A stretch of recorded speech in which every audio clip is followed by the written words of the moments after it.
What's cracking, guys? I've got my homie, Justin Colby, out of Miami, Florida.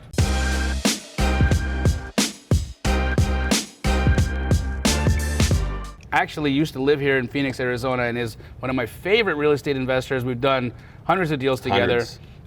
One of the better educators that I would say exists in the marketplace right now. He teaches wholesale, fix and flip, all things real estate, and my good friend. Good to see you, bro. Good to see you, bro. How are you? I am blessed. Thank you for having me here at this beautiful office, man. Thank you. This is impressive, people. If you've never been to the KeyGlee office, this is rad. Appreciate it, man. It's been a minute since we've got to hang out. I think the last time we were actually in each other's physical presence was when I was speaking at the Science of Flipping mastermind that you had over here in Phoenix, Arizona. Thank you for having me on your stage. Of course, I appreciate always hanging out with your people. But then prior to that, it had been a little while. Yeah. And so I think you haven't really even seen the last office that we had. The last office that you were actually visited was the office that I was first in that smelled like feet and fish. Yes, that was my favorite office. Yeah. Because that's the real nitty. That's when you're just, you're in the game. Yeah, what's funny is that I had, Brent Daniels come to the office, and what did he describe it as? He was like, yeah, I like this place, it's scrappy. They're exactly right. And then Max Maxwell came and he's like, yeah, this place is cool, man. Like you guys look like you're really in the trenches. And I was starting to realize that those were all backhanded compliments. Everybody was like, your office sucks. And so thanks Max, thanks Brent, we got a better office. But KeyGlee's grown so much since then. Huge. And we have franchised into 118 different markets now. I feel like, and I might be wrong, I feel like I was the first person that you kind of let that out of the bag in terms of franchising. Remember going to lunch over at Kabuki? I certainly do. I told you that was our plan, and we still hadn't sold a franchise yet. None. You were still working through the paperwork on it. Yes. And I literally asked you, I was like, are you sure you want to do this? And you're like, yeah, like emphatically, like no doubt, every cell in my body says yes. It was the right move. Obviously. Yeah. Right? Yeah. It's been very, very rewarding. It's nice to see KeyGlee's brand expanding across the US the way it has for our astro flipping and sub 2 family members, and even the folks that are a part of your programs. Like, we are doing deals with people all across the nation. It's incredible. Allowing people to sell their deals for more money. And so that's fun, right? But I want to talk to you just a little bit on the personal side, because you did leave Phoenix, Arizona. I did. And you moved to the sexiest city in America, in my opinion. For sure. And you just recently got married and had a baby. Yeah. So tell us a little bit about Justin Colby's personal life, because that's a huge change, man. Dude, I mean, coming from a decade of kind of being the little single player type, in the streets, as they like to say. Right.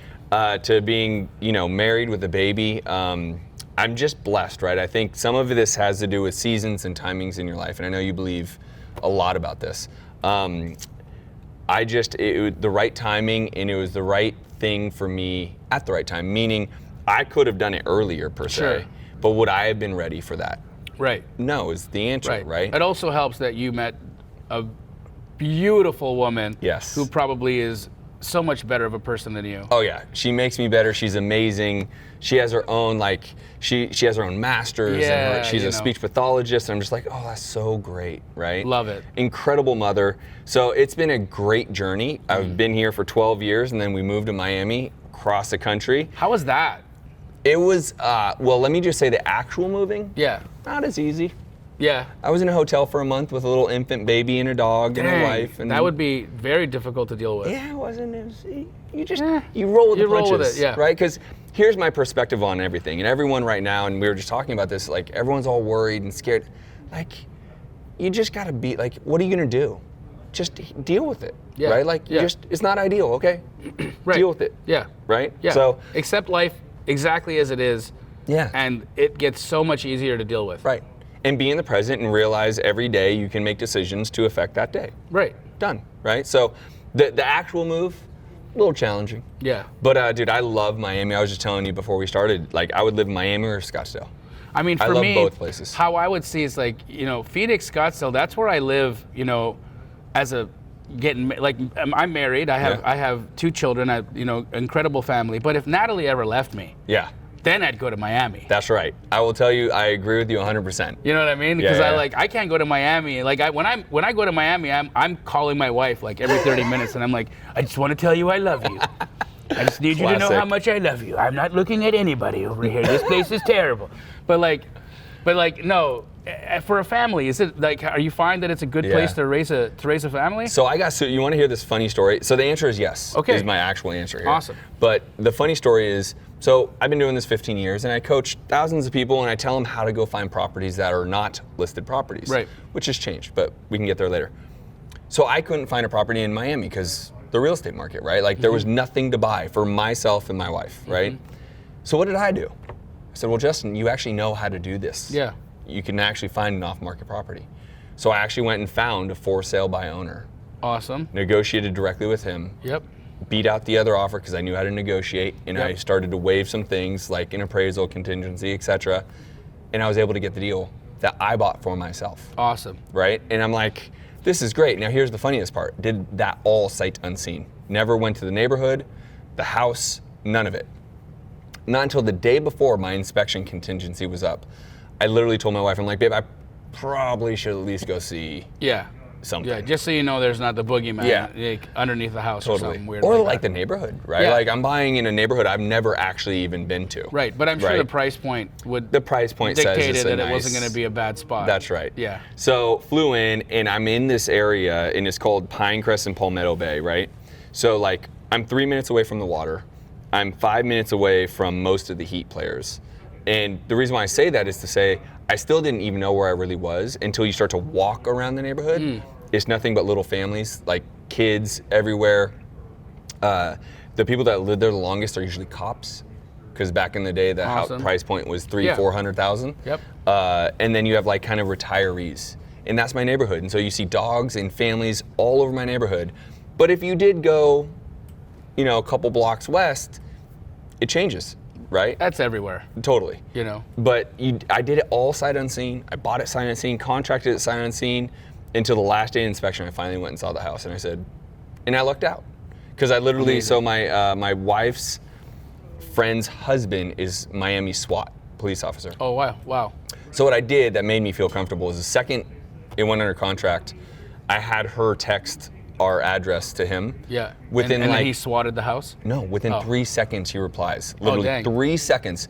Unbelievable neighborhood. You're going to be so lucky and happy you're there. I was like, how did he know in 3 seconds? Well, he knows. He drives Miami all day long. Right. So so super blessed. I love Miami. The neighborhood we're in is super family oriented. Like I said, I would live in one of these two places, and it's a great city to be in, because we're not boring people. Right? We like to go and do. We like to, take our daughter to places and go do things. Right. And so it's fun to do that. Incredible. What's funny is I still see your wholesale deals here in Phoenix, Arizona. So I know that you're doing business in Arizona still, but you live all the way out in Miami. How's that been running a virtual operation? Yeah. So I love it. And I think we were talking about this before. It's like COVID set a precedence of being able to do things virtual, right? I used to be the educator. 100% would say, be in your own city, be in your backyard. You have to do it. You know your market best. It's not wrong still. I would still tell people that that's still accurate, but it's not necessary. It's not the only way to do it. So are you also doing deals out in Miami as well now? 100%. I mean, cool. I've done deals in Alaska. I've done deals in my own operation, right? I haven't done a deal in Alaska yet. Really, I've done 2. It's unique. Dang. Unique's the right word. Okay, now I feel like I gotta do a couple deals in Alaska. Yeah, if you got a deal in should. Alaska, hit me up. That's right. He'll move it. So maybe. It's unique. Yes. I will tell you, Okay. it is a very unique scenario every time. So it's like unique is how? The people. Oh. The people. Because they want to pay you in fish? Like, it's just different, right? The conversations are just different. I mean, I can't even you're just like, what is happening? Anyways, so I would say I could do a deal in any city just as you could. Yeah. Because the principles are the same. We just talked about this. Right. If you know how to underwrite the property, and now PRIVY, and so many other incredible ways to look at a property, specifically PRIVY, because I love the MLS. Dude, it's so good. So good, right? It's been a game changer for students, man. Unbelievable. Yeah. I mean, literally, I have a student this week getting his first deal because of PRIVY, right? And I'm just like, this is for $97? I know. Get out of here. I know. But yes, I mean, the reality is we're still in Phoenix. Yep. I still love Phoenix as an investment spot. But we're doing deals across the nation. I mean, it's the same principles of underwriting the property, understanding where the buyers are, what are their buying criteria, and then making it appealing. Right. Provide the value to both sides. Don't be overly greedy. Give them some value. Give them some meat on the bone. Move the deal. Right? Done deal. Yep. End of story. And so now I'm buying rentals virtually. So that's my new big thing since last year. I'm buying homes in Alabama and in where else? Tulsa, Oklahoma, and Alabama, and multiple cities. I'm looking to buy roughly 20 in North Carolina. Cool. Never been to these states, and I'm buying them to keep because it's always the same principles. North Carolina is an incredible place. Charlotte specifically. Charlotte is a great city. Yeah. I haven't been to Oklahoma before, but I hear Tulsa is a great spot. Actually, a friend of ours, Tariq Al Musa, buys a ton out there. Oh, really? In Tulsa, yes. If you ever want to get some advice on like where to stay out of or where to invest, he'd be a good person to hang out with and chat with. But, you know, it's good to see, right? It's nice to see just the folks that have been doing this a long time that are actually still in the business. Like, I love seeing your emails go out because I know when people are working with you, they're still learning from somebody that's doing business. That's right. You know, and for me, I've always taken an issue with being in the education space and being disconnected from deals. Right. Because I think that the market changes so much and you need to understand the dynamics, and you also need to know what kind of marketing is working today versus the kind of marketing that works or worked, you know, 5 or 10 years ago. It's different. Totally. Right. And so look at what just happened with PRIVY. We just brought it up. Right. I was the first stubborn mule to say you can't get deals on the MLS. Right. I would have told anyone that 6 months ago. Right. You and I had a conversation in March. You're like, Justin. Yep. Justin, stop. Check this out. Yep. I mean, it's literally, and I'm 41, and I've done this 15 years, and you and like Zolan, like, stop, dude. Just stop being stubborn. It works. Yeah, I mean, the thing is that it's this like idea that buyers might have the issue with. That's right. So I don't think that you ever didn't believe there were deals on the MLS. It's that the buyers were saying, or that you had heard some buyers say there's no deals on the MLS. Well, the facts is that it depends on the kind of deal you're looking for, right? And the fundamentals of the numbers always are all that matter. That's it. And so, like, if the numbers make sense, the numbers make sense. I don't care if that deal comes from the MLS or if it comes from an alien. Yeah. As long as the numbers make sense to me, there's a deal here. But what I've noticed that you can do on PRIVY, and here's just if you're just watching this right now and you're like, what is it? What are they talking about? There's this tool, right? It's called PRIVY. What's your code? What's your TSOF. Okay, go to privy.com and put the code in TSOF, and Justin will get some free sushi. But what you'll find is that you go and you can look at deals there, and let's just say, for instance, you pick the vertical of deals that are properties that have been on the MLS 30 days or longer. This is my favorite one, right? So you go and find deals that have been on the MLS 30 days or longer, and you reach out to those real estate agents. You actually call the listing agent. Don't bring a buyer's agent to the table. Call the listing agent, because you're going to develop a relationship there, and they control the deal.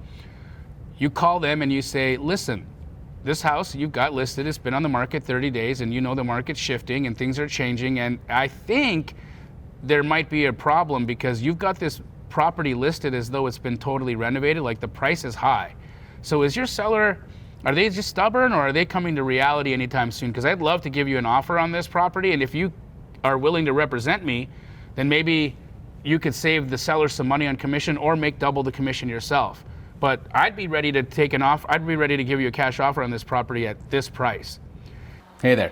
This video is brought to you by PRIVY. Do yourself a favor and click on the link in the description. PRIVY can help you find real estate deals at a deep discount. Don't be a jabroni. Click on the linky.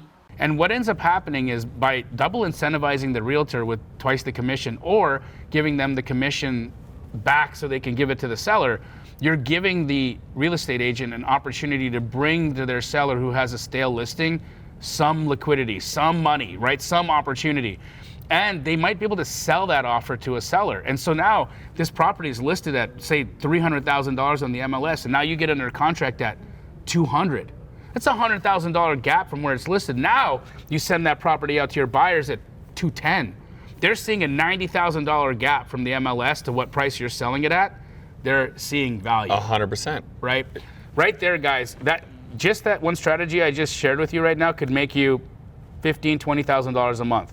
The very first, Easy. and why I'm such an advocate of it is because I always lead the way. So in my business, if I'm doing something new, I'll go lead the way to show everyone how it works. Yeah. I personally made 3 offers on PRIVY, got 1 under contract, same day sold it for $15,000. There you go, dude. And yes, I know what I'm doing, but anybody could have done that. Yeah.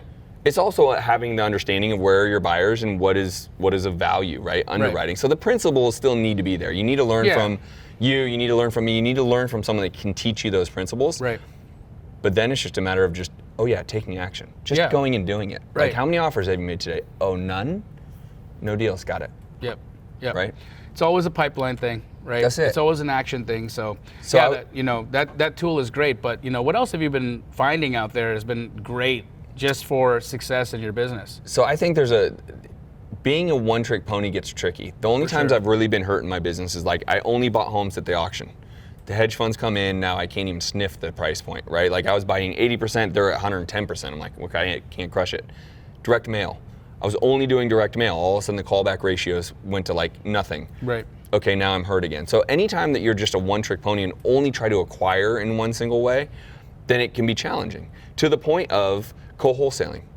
Right. What a brilliant model. Right. It's not even something you need to spend money on. You just need to make sure you have the right buyer for someone else's deal. That's one vertical. Right. It's not the only vertical, it's one. Yeah. So I still love to be able to have calling as one of my verticals, so I do a lot of cold calling. Cool. Because I already spent so much money on skip tracing, guess what's next? Texting. Right. I'm already spending the money on skip tracing. Texting is, $100 a month at batch leads, or it's $200 a month at launch control. Like, right. Just do it. Right. So I always have multiple avenues. Co-wholesaling is one, PRIVY is one, calling is one. Pay-per-click advertising became really big for us. We're spending about $50,000 a month on pay-per-click advertising. Yeah, and it's still working. Right. And you don't stop when it keeps working, right? Sure. So right now, we currently, as of last month, still are getting a 5x return. Wow. Yeah, so it's been unbelievable, and that's not doing a single flip. That is all wholesaling. Damn. Now we don't do any pay-per-click. And you may not need to. You did $1,300,000 last month on wholesale. So maybe you don't need to, right? It's not for everybody. I'm always open. I'm always open to something that works. It's just that I haven't been able to find, a good provider. We do it in-house. You do it in-house. Right? Yeah. And so we got taught how to do it in-house, and then we join masterminds and pay for coaching and people that can teach us to make sure that everything's good. But it's a real thing. It actually really works. Here's the challenge I have for most people is you can't afford something like that. Yeah. So for most, it's not actually the right marketing avenue. Right. That is where the KeyGlee model is absolutely brilliant. That is where PRIVY is absolutely brilliant. That's where having some of these, and by the way, I would tell you between co-wholesaling using a KeyGlee type model, PRIVY, which is $97 a month. If you can't afford that, we have a different discussion to have. And then being able to leverage some of this network, right? I mean, your network is really it. Big time. Right? I mean, so if you have a couple bucks, I would tell you to go call and text. But I mean, you can really do 5 to 10 deals every month without spending a single dollar, or I should say $100 a month on PRIVY. Yeah. I mean, for sure. I've got, handfuls of students that are doing $50,000 to $100,000 a month, no marketing expense whatsoever. It's a no-brainer, man. It really is. It's a no-brainer. You can really make this business very lucrative with very little overhead if you just design your situation correctly. That's right. And learn the fundamentals. Like you gotta, and I mean, look, not to try to push coaching or anything like that. There's so much free information on the internet. Like, I'm a mentor, he's a mentor, we're both coaches, but like go to his YouTube channel, go to my YouTube channel. Like if you can't afford coaching, learn it. That's right. Just go and digest it from YouTube, figure it out, and then find a tool, find a PRIVY, or find something that you can use that you can go get your first couple of deals under your belt and then go join a community. Yep. Because what I've seen is that even in the astro flipping community, most of the students are just doing deals with each other. Yeah. Right? Like it's so, you join a community like that and all of a sudden you've got access to hundreds, if not thousands of cash buyers, private lenders. Now you've got leverage. Now Totally. You've got an army behind you, right? And so I think mentorships are interesting because you either join a mentorship or you join a community. You know what I mean? And I know that you're really big on community. 100%. Pace and I have been pounding that home for a couple of years now, just trying to let people know that collaborating and doing business as an organism rather than just, small little. Well, you three, and Brent included, with the whole squat up movement that you guys did and that whole thing. I mean, it really set the tone for everyone to realize, like, you and I were just talking about, like, it's so interesting to see the players that have been around a long time. Everyone kind of had their own thing, kind of kept everything a little private, and everything was, Now I feel like just everyone is collaborating. Yeah. Whether it's you, me, and Pace, and Carlos, and Sperber, and just everyone now is collaborating. We're all speaking at each other's events. We're all helping each other's communities out because we realize together we are better. Absolutely. Right? And the same to be. And I want people that are in astro flipping to do deals with people that are a part of Cody Sperber's Totally. orbit. You know, like Cody's been at this a long time. My business partner learned from him. Yeah. Yeah. Right. And so like there's no doubt that Cody knows what he's doing. Yeah. Right. And so if Cody's out there training thousands of people, then my people need to do deals with Cody's people. Yeah. Right. They need to do deals with yours. They need to do deals with Brent's. And so it was that I think just the old guard had a very scarcity mindset. 100%. You know, and I think that we've learned that that's not going to be beneficial for anyone. What we really need is to let everybody know each other, let everybody do business with each other, and like teach each other to network and to really have that spirit of collaboration as a part of what's going to push their business to the next level, and you will get to the next level, right? What's next is we need to find a way to get that done with realtors and investors, right? And I know Jerry has been a big lead on this, but like that's the next phase. Let this old guard of like realtors hating investors and wholesalers specifically, like that's got to go away because everyone will make more money together. I think it's an education thing, and as you know, the reason why real estate agents have had a problem with wholesalers is because wholesalers have not been taught to be honest. Sure.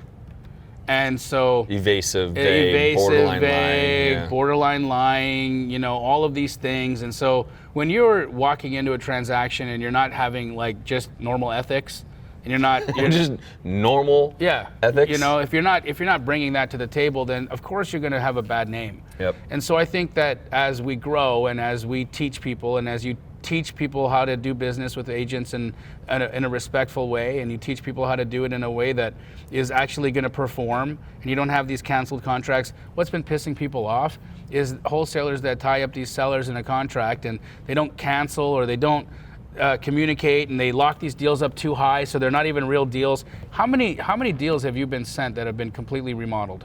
Oh my God, unreal. Like I get hundreds, if not thousands, of DMs a week. Right. And so many of them are deals, like people sending me deals, right? And they'll be like, "Hey, Jamil, I have this deal in whatever city," and I'll say, "Okay, cool, shoot it over to me. Let me look at it."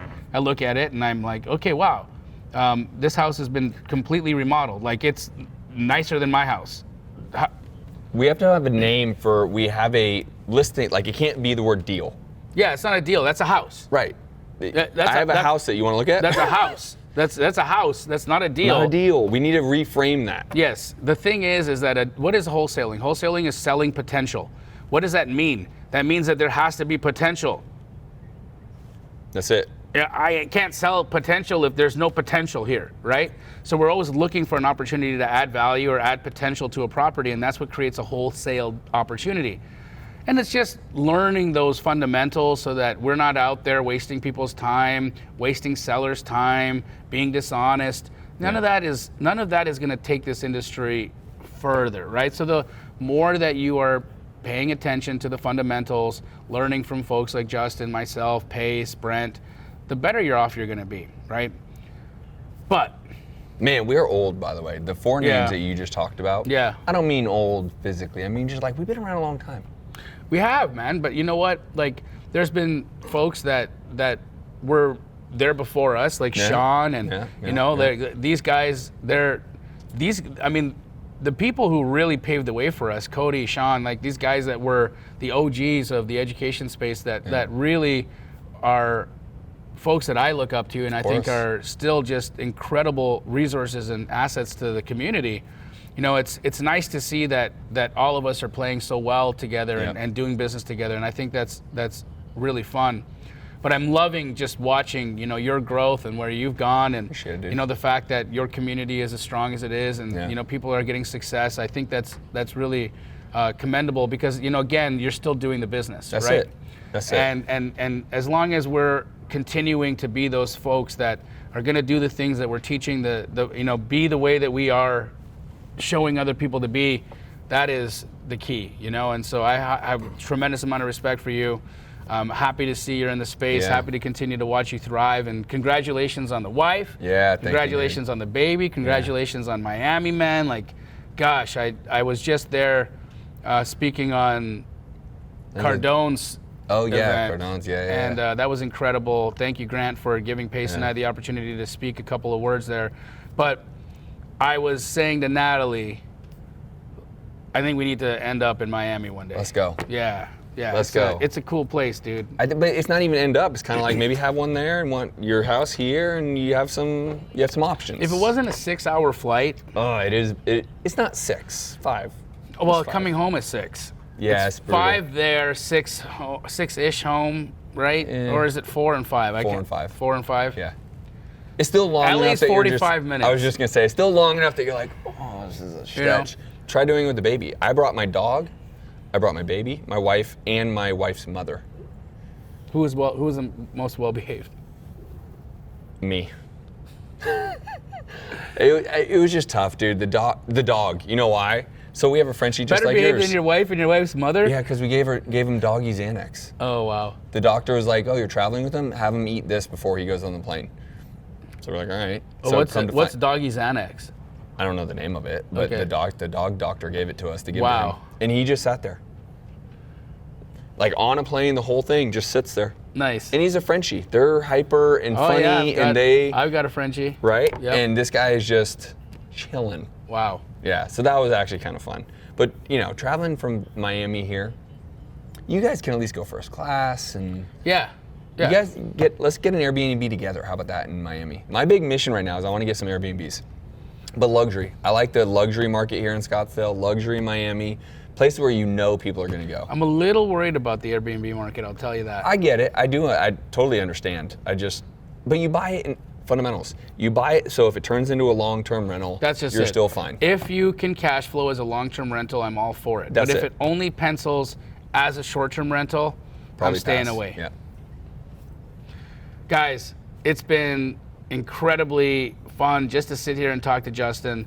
Happy to see everything that's happening in your life. Continue to thrive, continue to grow. If you have ever wanted to reach out to him, how do people find you, Justin? The Justin Colby on Instagram and YouTube channels, youtube.com, Justin Colby. Awesome, guys. Check him out. Incredible dude. Lots of stuff to share. Justin, Appreciate you, bro. Thanks for having me on. keep crushing it out there. Thanks for watching another one of my YouTube videos. Now it's your turn to go out and take some action. But before you do, like and subscribe to my channel because the law of reciprocity means you owe me.